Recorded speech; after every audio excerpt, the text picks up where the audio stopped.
And like I said, we started the semester by looking at the subject matter of urban sociology, like what it entails, what exactly is the duty of sociologists who specialize in the area of specialization called urban sociology. It is very important to understand that this field is a field that systematically study the social life and human interaction within the context of cities, or let me say within metropolitan areas. And the scope, the foci, and let me just say the um, field itself as a subject matter that encompasses a broad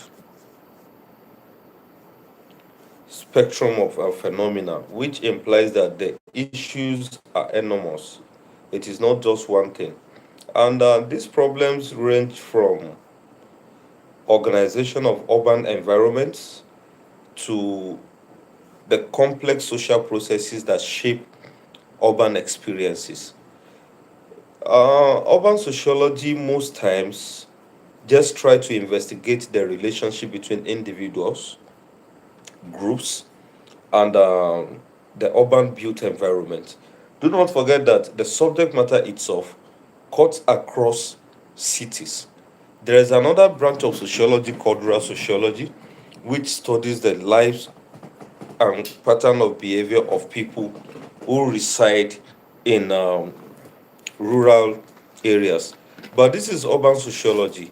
It studies how the life of people in the city is spent. And what exactly does this field do?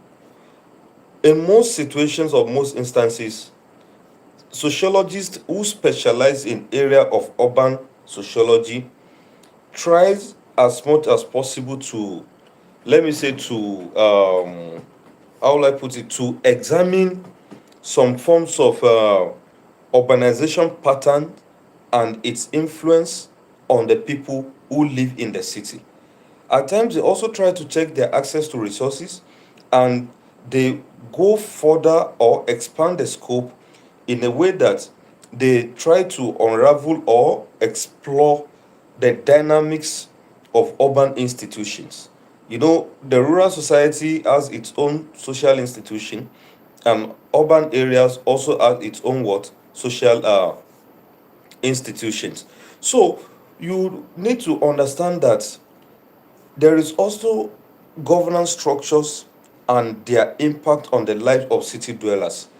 And one of the central themes of this discipline is the fact that the discipline is the analysis of urban social problems.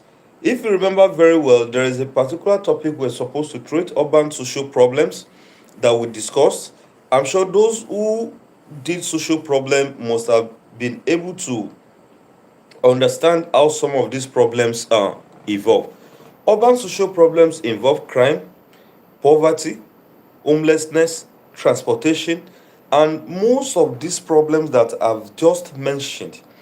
Urban sociologists seek to understand how these problems emanated, the root causes of these problems, and the potential solutions to those problems.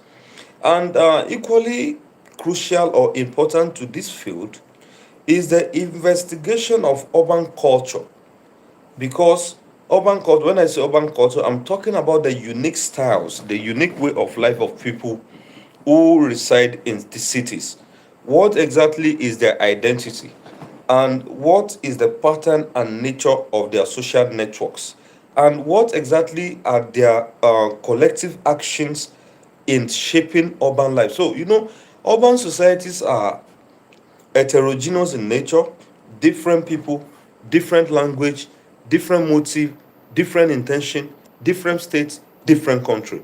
Urban centers are known for its large capacity to accommodate different type of people. So, in essence, you need to understand that The urban culture I'm talking about includes the examination of the roles of subcultures, social networks, and collective actions, like I rightly said earlier on. So, in essence, this field called urban sociology is just a kind of critical lens to which we understand the complex nature of urban centers and their modern environment in a way that you know, it gives us the chance to understand the profound impact of cities on the social, economic, and political landscape of contemporary societies that we find ourselves in today.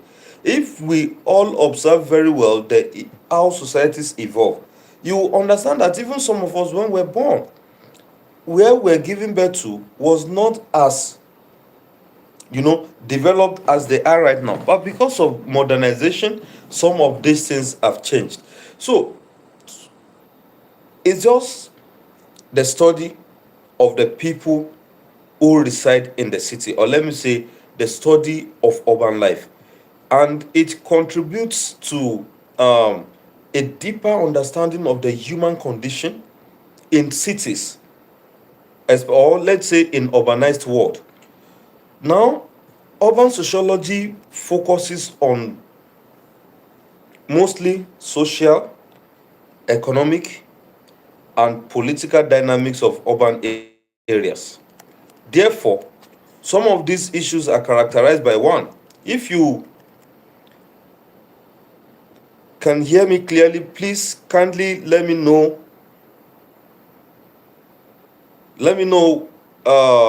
if you can hear me clearly, that we're talking about urban sociology, the subject matter of urban sociology. Now,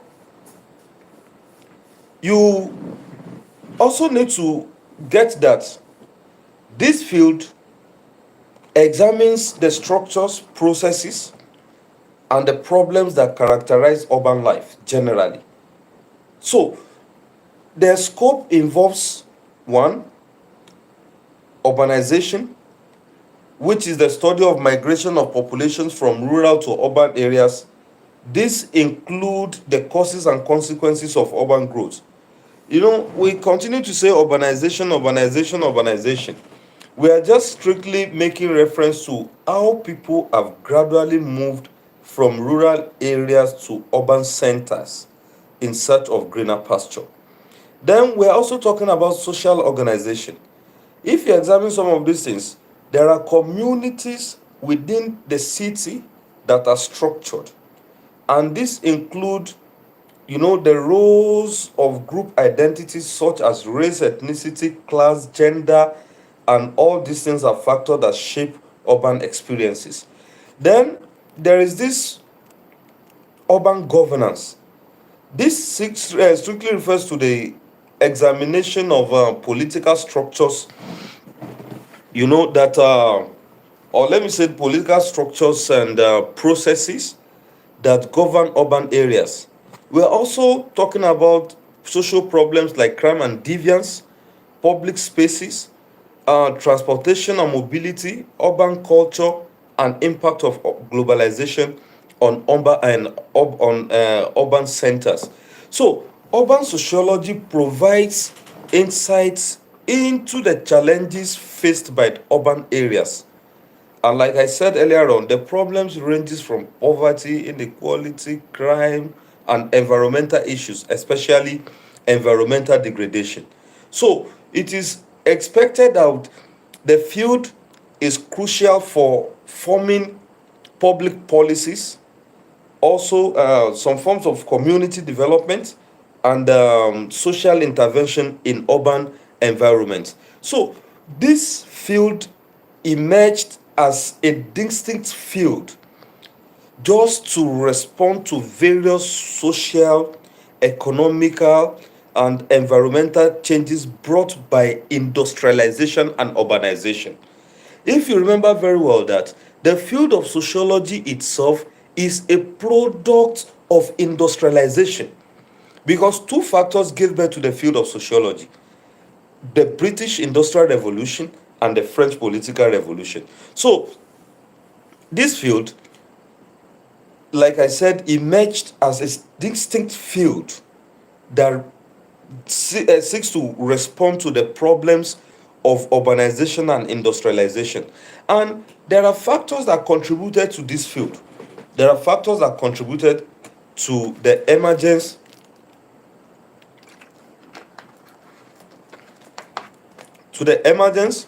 of the field of urban sociology. Number one of the factor is industrial revolution. Sometimes ago, there was a gradual shift from a mere agrarian economy, like I mean agrarian communities that strictly deal in agriculture. There was a serious migration, transformation, modification from a pure agrarian community or economy to industrialized ones in the late 18th and 19th centuries. Sorry, in the late 18th century and early 19th century. So this led to mass migration of people from rural areas to urban areas, or let me say to city centers, in search of work. So it was this rapid urbanization that created new social dynamics and problems that required scholarly attention. And the scholarly attention that it required is the field now that we call urban sociology. Please, if you can hear me clearly, kindly signify.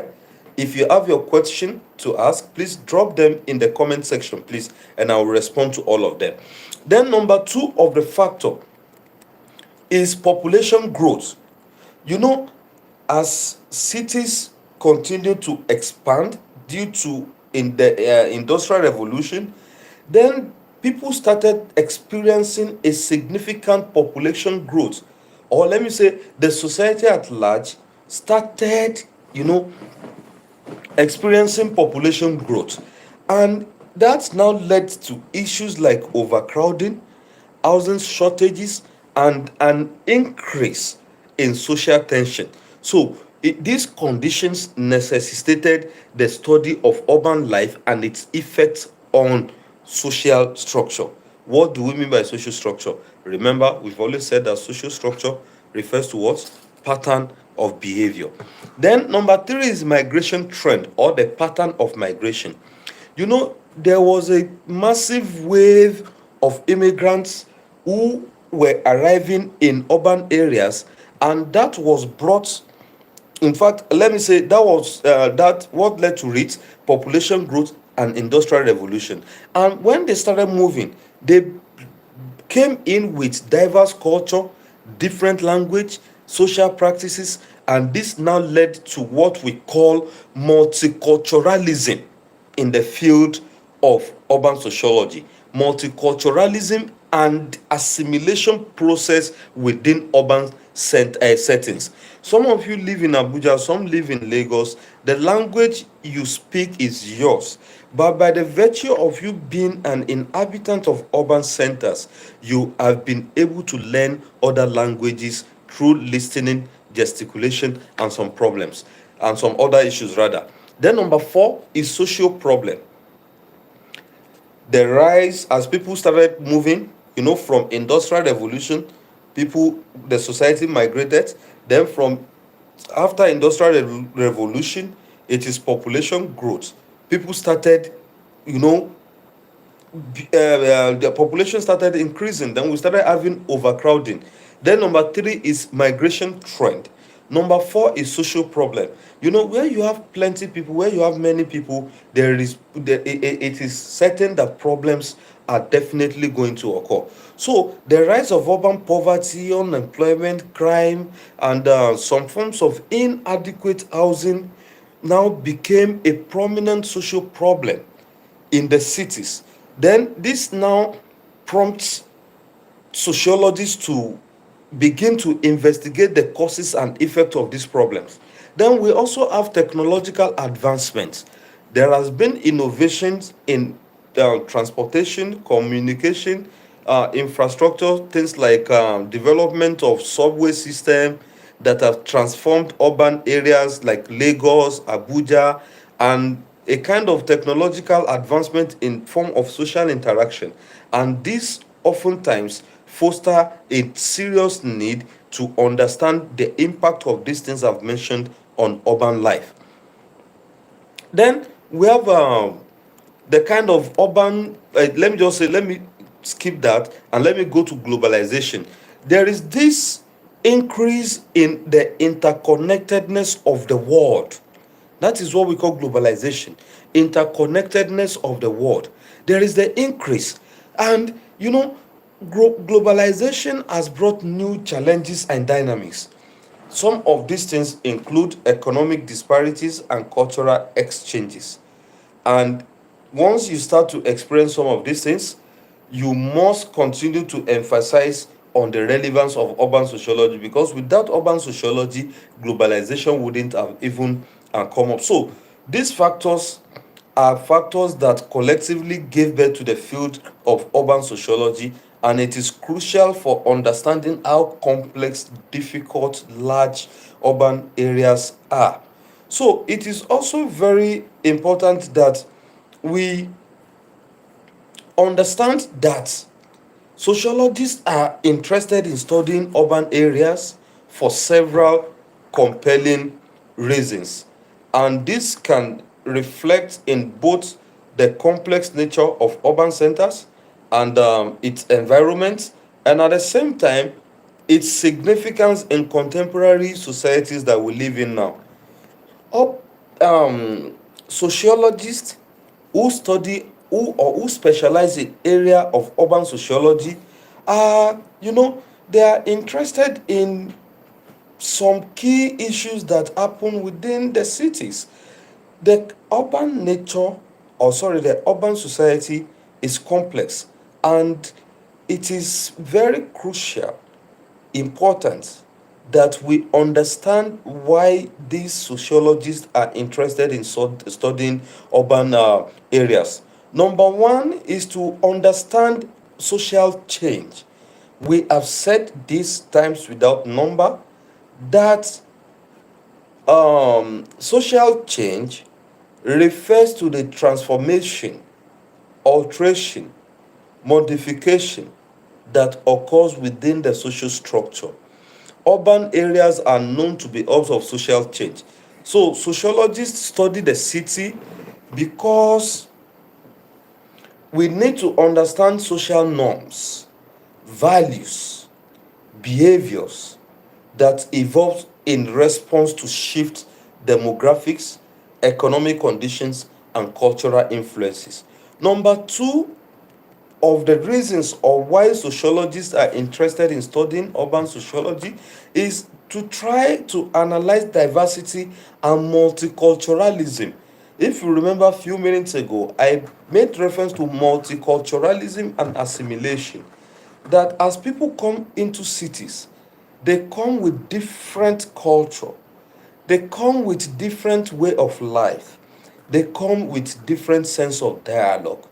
Therefore, multiculturalism must occur and people must begin to learn from others. The same way most of you have learned from your neighbors, your friends, your schoolmates, your relatives, and some other persons. So sociologists are interested in studying urban centers because of its multiculturalism and diversity. Cities are typically more diverse than rural areas because relationships in urban centers are heterogeneous, while relationships in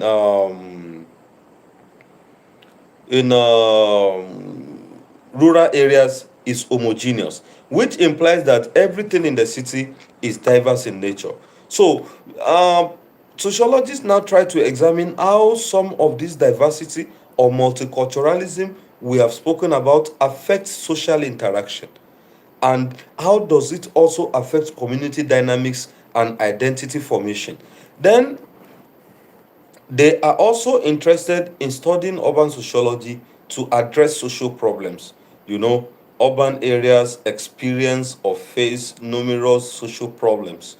These problems, like we said earlier on, includes poverty, crime, inequality, housing shortages, etc. So We in the field of urban sociology try to investigate these problems to develop effective strategies and solutions for social intervention and policy making. And why do we do this? It is aimed at improving what? Urban life of the life or the life of people who live in urban areas. Number five, or I can't remember, we also study, or sociologists are interested in studying urban sociology because of urban environment and sustainability. Urban sociology helps address environmental challenges in cities, and this includes sustainability, public health, climate change, etc. Then also, those who study urban sociologists also try as much as possible to investigate community and social networks, also to study social stratification and the pattern at which it occurs within urban centers, and also addressing social issues. So, most of these problems are part of what urban sociologists study to create a better life for those who live in urban areas. Then we during the semester we also looked at the concept of urban slum. Like I said, urban slums are more or less like ghettos. You know, they are those part of the city that I saw. You find it so difficult to even live in those places if you want a quality existence. What do we mean by urban slum? Urban slum is characterized by a whole lot of factors. This I'm trying to mention the characteristics of urban slum, a series of problems like land tenure system, temporary tenure. The tenure is always temporary. The government can, evacuate everybody from that area at any moment they like, and it is a place that is characterized by inadequate housing system. It is also a place that people where people lack access to basic services, and it represents a complex challenge in the modern world. There is absolutely no Nigerian major city you go to that you do not come across slums, and these slums are referred to informal settlements, often born from rapid urbanization and economic inequality. It acts as both repositories of resilience and breeding ground for social life or social ills. Life in the ghetto can be fine, it can be beautiful, and at the same time, it can be a very bad thing to experience. What do I mean by urban slum again? I said urban slum simply refers to areas that are informal settlements, and it is as a result of rapid urbanization and economic inequality, because people cannot afford to live in quality areas. Everybody cannot afford to live there. Therefore, it's a ground for breeding social ills, social problems. And slums are not just merely physical spaces, they are vibrant areas. These are areas that when you go there, you see that people are full of life. There is the community. These communities often teem with entrepreneurship spirit and social networks, because you see that most people who live in slums are people who go out on daily basis to look for ends meet.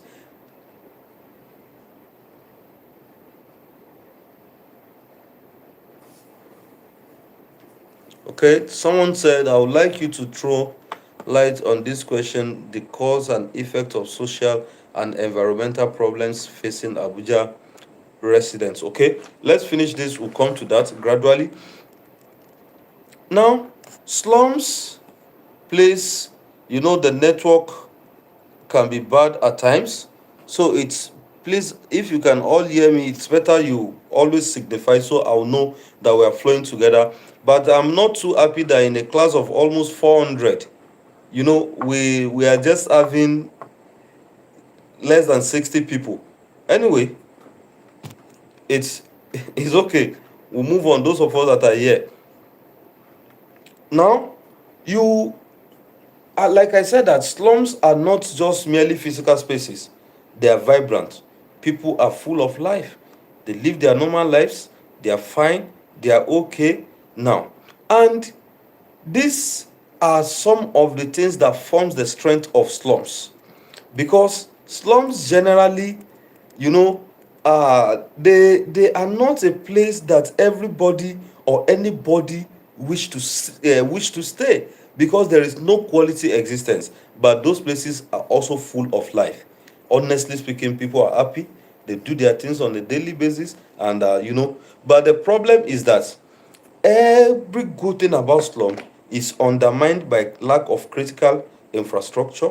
And when you lack critical infrastructure, it will contribute to health hazards or health problems, crime, and limited opportunities that will make people have some form of upward mobility in life. So there is this problem of absence of former property rights, because they don't own the land.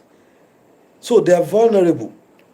So they are vulnerable residents in some of these areas, and this now leave them at the mercy of eviction and exploitation at any time. That is why you see that every time the Minister of Federal Capital Territory is going to one place to go and demolish one estate or something like that. So now, what are the problems of urban slum? One is overcrowding. Slums are typically marked by high population density, whether you like it or not. And this has led to some kind of camped living condition. When you are in a camp, people just build, you know, small shelter, and they just want a place where they can put their head. That is how it works. And many families occupy small spaces, even or single rooms.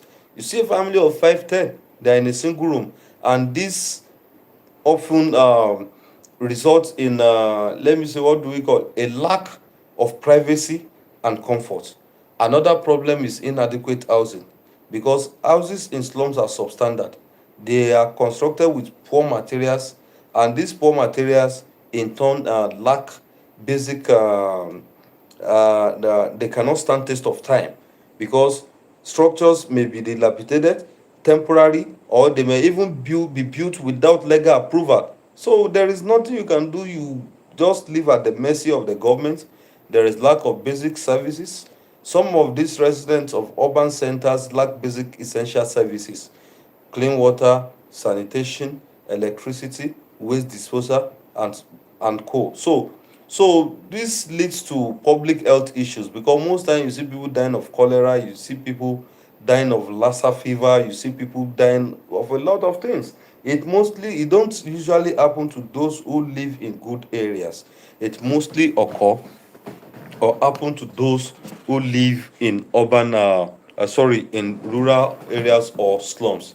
Another characteristic is poverty. Slums are associated with high level of poverty. People are very poor.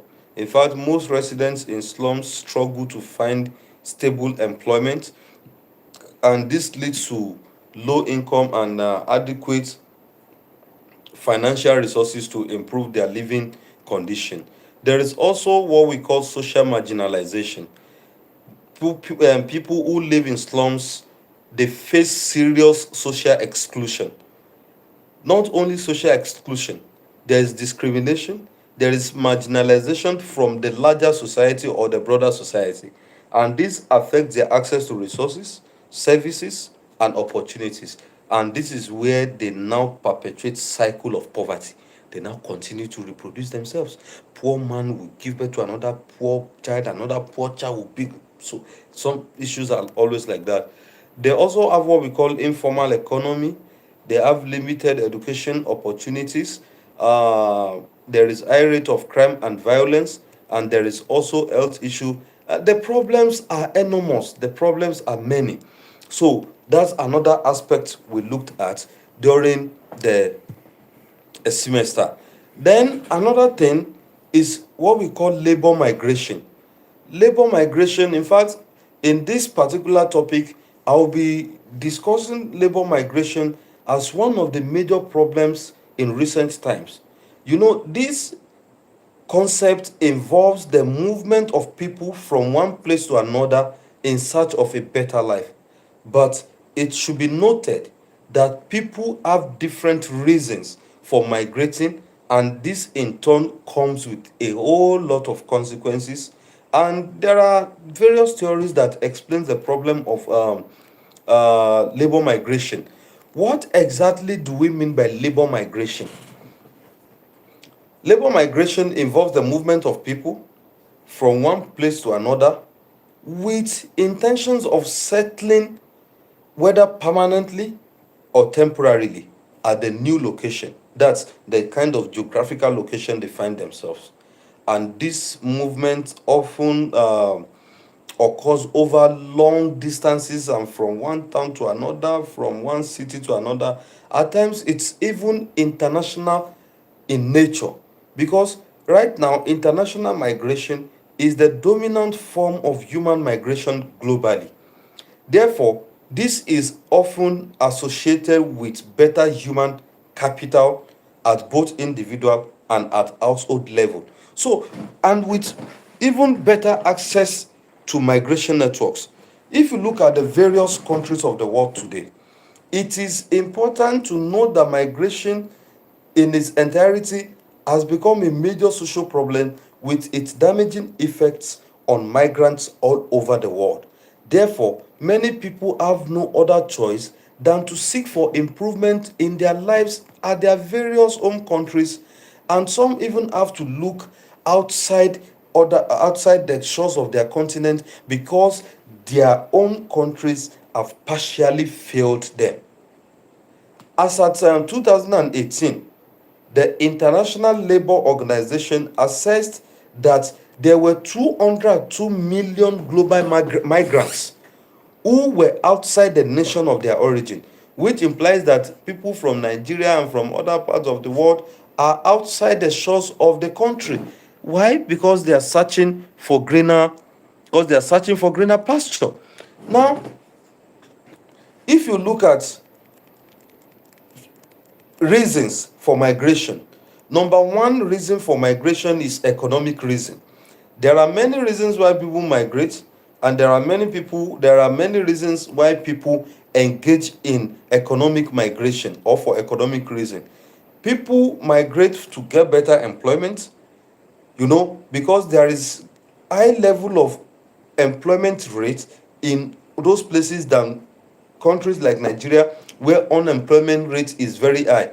And with people, especially the young ones, trying to migrate because we cannot find employment in our various places of work. We cannot find employment in a country that we call ours. Number two of the reason is poor living conditions. Poor living conditions give people the urge to migrate. In fact, the term itself, migrant, denotes a person living outside his or her native country.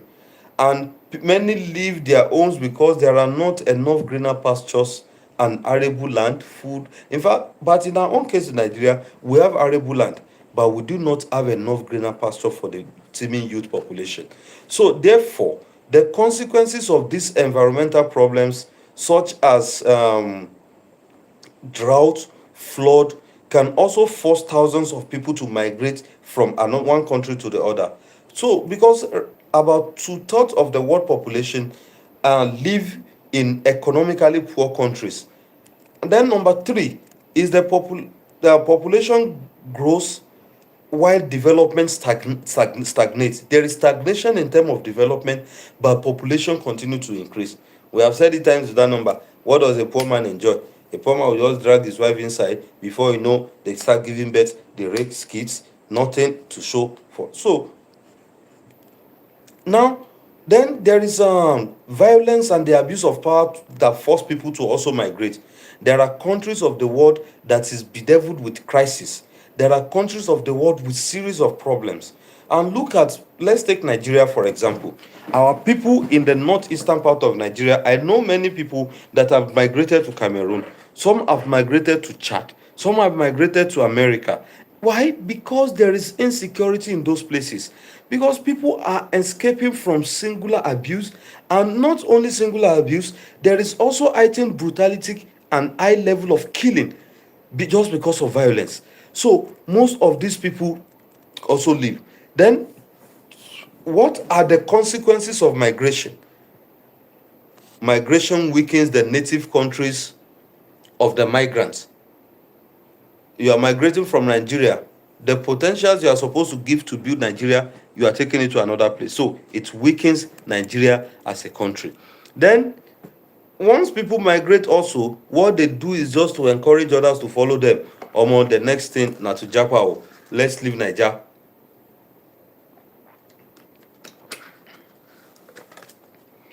Let's leave Nigeria. Nigeria is not in a better place. There is much we can do outside the world.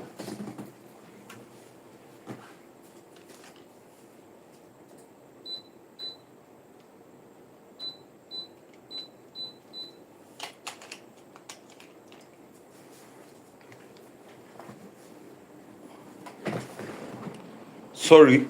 So they encourage others to follow them. Then migrants help to alleviate poverty. Imagine somebody sending you $1,000 now. You know what is that means? $1,000 naira, $1,000 is enough to liberate you from poverty.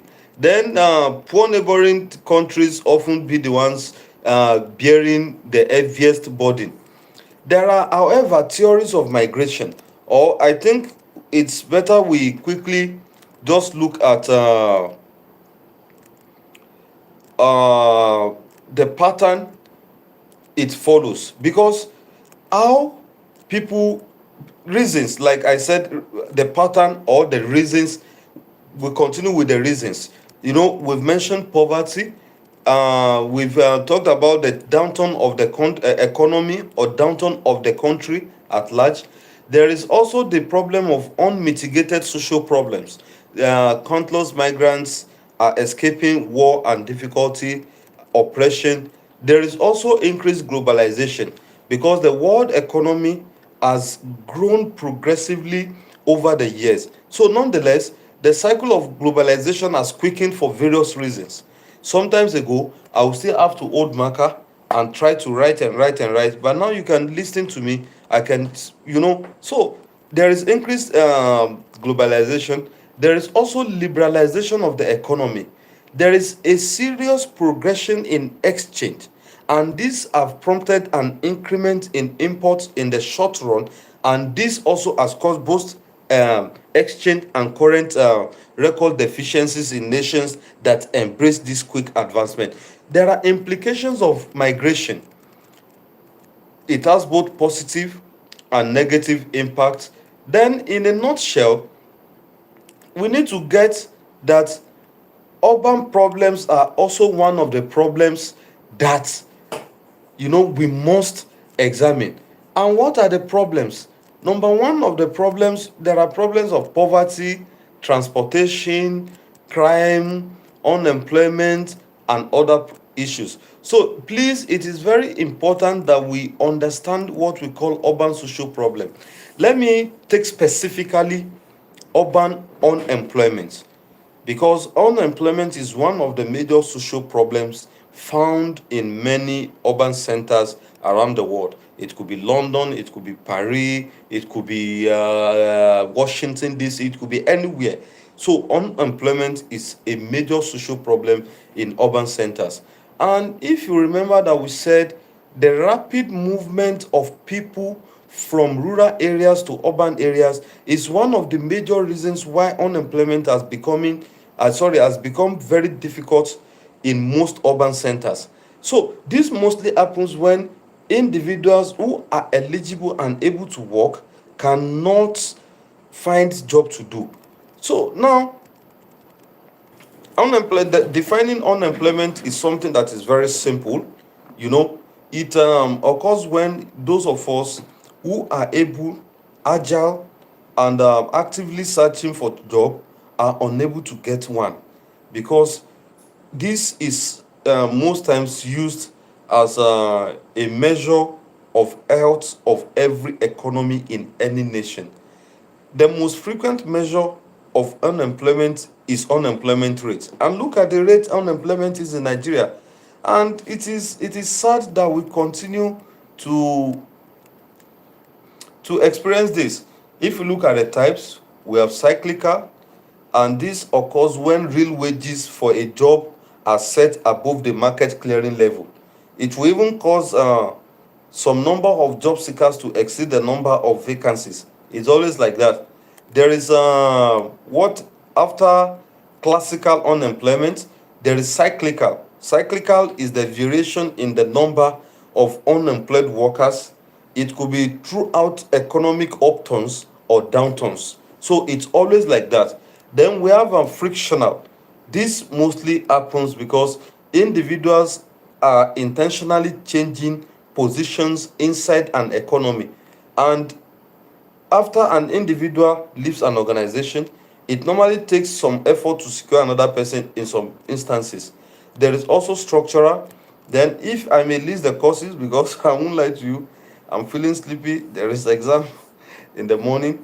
The causes of unemployment, rural urban migration is one, rapid population growth is one, low standard of education is one, corruption is one, lack of steady and sustainable infrastructure is part of it. Then, what are the effects of unemployment? Income is one, the decline in quality of life is one, tourism sector suffers it. There is also the problem of job security and the likes. Class, please, I wouldn't know. I'm a bit tired, feeling sleepy. Maybe in case I wake up, I may record the last parts and drop for you guys. I wish you all the best. Good night.